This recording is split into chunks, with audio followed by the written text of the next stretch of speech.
we shall also help another 15 lakh farmers solarize their grid-connected pump sets. In addition, a scheme to enable farmers to set up solar power generation capacity on their fallow and barren lands and to sell it to grid would be operationalized. Speaker, sir, this is a major step forward in which we are saying that farmers, if they have fallow or barren lands, now will be helped to set up solar power generation units so that they can then sell that which is being generated, solar power, to the grid, and through the grid, having given the solar power from their barren land, they will be able to make a living out of their barren land also. Fourth of the 16, our government shall encourage balanced use of all kinds of fertilizers, including the traditional organic and other innovative fertilizers. This is necessary step to change the prevailing incentive regime which encourages excessive use of chemical fertilizers. So this is an important point. I'd like to repeat it. This is a necessary step to change the prevailing incentive regime which encourages excessive use of chemical fertilizers. Honorable Speaker, sir, in Tamil Nadu, there was a very wise old woman saint poet who lived more than 3,000 years ago. And she had used every letter of the Tamil alphabet to teach children moral stories. Not stories, moral lines. Each line was only 3 worded ones. They were very simple ones. They are called Aati Chudi, written by Avayar. Whilst talking about effective use of land, taking care of your land, removing weeds and making sure you tend to it properly, she had just used 3 words in a little sentence, which says it all. And that's exactly what our Prime Minister is aiming to achieve, so that the farmlands are used with proper manure, not excessive manure, and limited water to grow their grains. Bhumi Thirutti Un is the line from Attichudi, which was said by a saint poet, a woman called Avayar. Bhumi Thirutti Un. First, tend to your land, take care that you're not excessively leaving it, and then trying to take a crop out of it. So the 5th point out of my 16 action points. India has an estimated capacity of 162 million metric tons of agri warehousing, cold storage, reefer van facilities, and so on. NABARD will undertake an exercise to map and geotag them. In addition, we propose creating warehousing in line with Warehouse Development and Regulatory Authority WDRA norms. Our government will provide viability gap funding for setting up such efficient warehouses in the block or taluk level. This can be achieved where states can facilitate with land and are on PPP mode. Food Corporation of India and Central Warehousing Corporation shall undertake such warehouse building on their own land too. 6th action point. As a backward linkage, a village storage scheme is proposed to be run by SHGs. This will provide farmers a good holding capacity and reduce their logistics cost.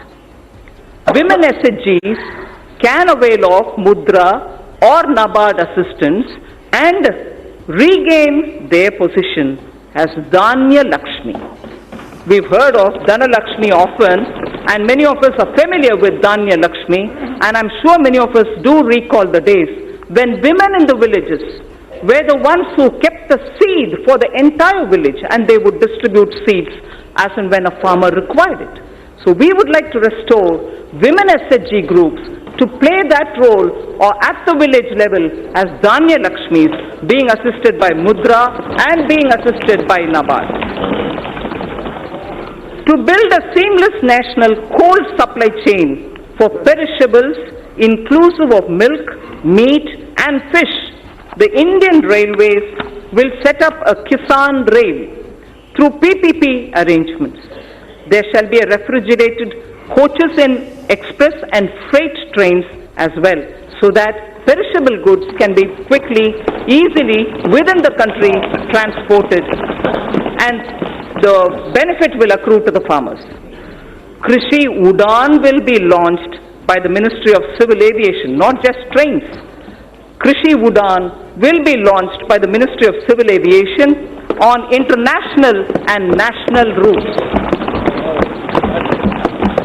This will immensely help improve value realization, especially in Northeast and in the tribal districts. Horticulture sector. So this is very important. Point number 9 of the 16th. Horticulture sector with its current produce. It's a very important point, sir. Horticulture sector with its current produce of 311 million metric ton exceeds the production of food grains. Horticulture exceeds the production of food grains. For better marketing and export, we propose supporting states which, adopting a cluster basis, will focus on one product, one district, so that a high focus is given at the district level for products in horticulture to really gain that momentum. 10th of the 16 action points. Integrated farming systems in rain-fed areas shall be expanded.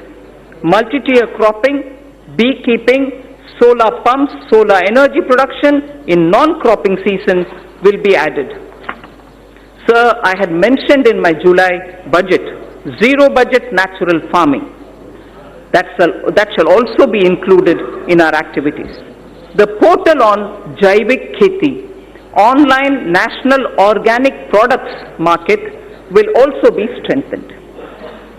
So the next point, the 11th, financing on negotiable warehousing receipts, ENWR, has already crossed more than 6,000 crores. Financing on negotiable warehousing receipts. This will be integrated with National Agriculture Market, the electronics one. The next point is the 12th of the 16th. Non-banking finance companies and cooperatives are active in the agriculture credit space. The NABARD refinance scheme will be further expanded.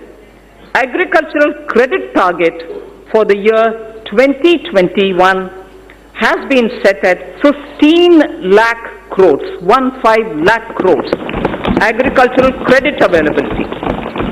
All eligible beneficiaries of PM Kisan will be covered under the KCC, Kisan Credit Card Scheme. 13th of the 16th. Our government intends to eliminate foot and mouth disease, brucellosis in cattle, and also what is called the PPR in sheep, which is a French expression. Sorry for those who know French, I'll try to pronounce. Peste des petits ruminants. PPR in sheep and goat by 2025. So foot and mouth disease, brucellosis in cattle, and also PPR in sheep and goat by 2025 will be eliminated. Coverage of artificial insemination shall be increased from the present 30% to 70%. Manrega would be dovetailed to develop fodder farms. Further, we shall facilitate doubling of milk processing capacity from 53.5 million metric tons to 108 million metric tons by 2025. From 53.5 million metric tons of milk to 108 million metric tons by 2025. 14th point, blue economy. Our government proposes to put in place a framework for development, management and conservation of marine fishery resources. 15th, youth in coastal areas benefit through fish processing and market. By 2022-23, I propose raising fish production to 200 lakh tons. Propose raising fish production to 200 lakh tons. Growing of algae, seaweed and cage culture will also be promoted. So this coming point is very important. Our government will involve youth in fishery extension work through 3,477 Sagar Mitras and 500 fish farmer producer organizations.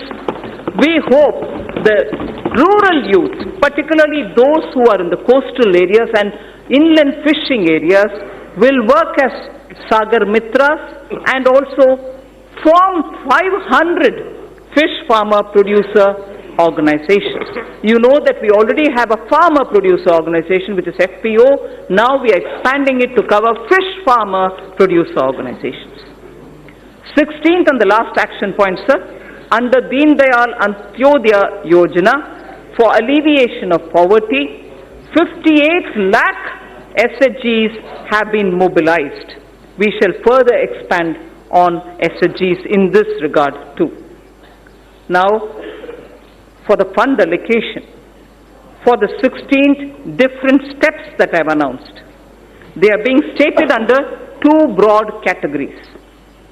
They are being stated under two broad categories. For the sector comprising of agriculture, allied activities, irrigation and rural development, an allocation of 2.83 lakh crores has been made for 2020-21,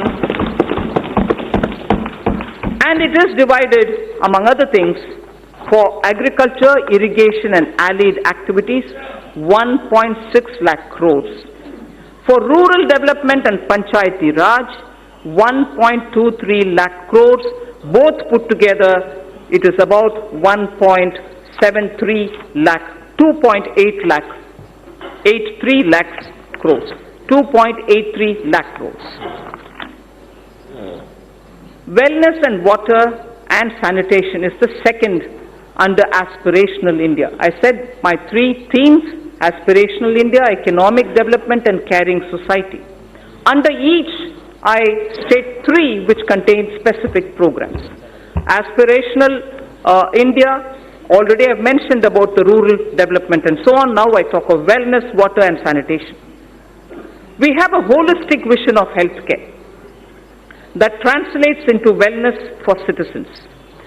Mission Indradhanush has been expanded to cover 12 such diseases, including 5 new vaccines. Fit India movement is a vital part of fight against non-communicable diseases coming out of lifestyle issues.